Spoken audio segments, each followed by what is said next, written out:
A solid plastic sphere has a radius of r1 and a charge of negative q on its surface. A surrounding sphere with an inner radius of r2 and an outer radius of r3 has a positive charge q2 and q3 on its inner and outer surfaces.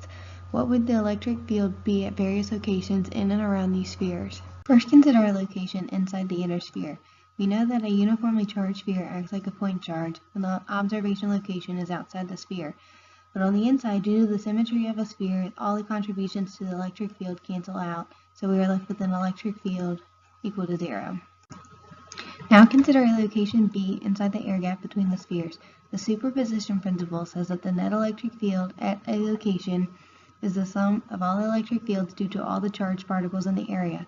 So at a location B in the air gap between the spheres, the electric field is contributed to by all the three spheres of charge q1, q2, and q3.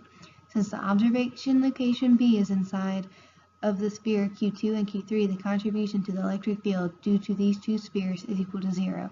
But the observation location is still outside of the innermost sphere, so the sphere of charge q1 acts like a large point charge. So the magnitude of the electric field at location B is equal to 1 over 4 pi epsilon naught times negative q1 over the magnitude of r squared.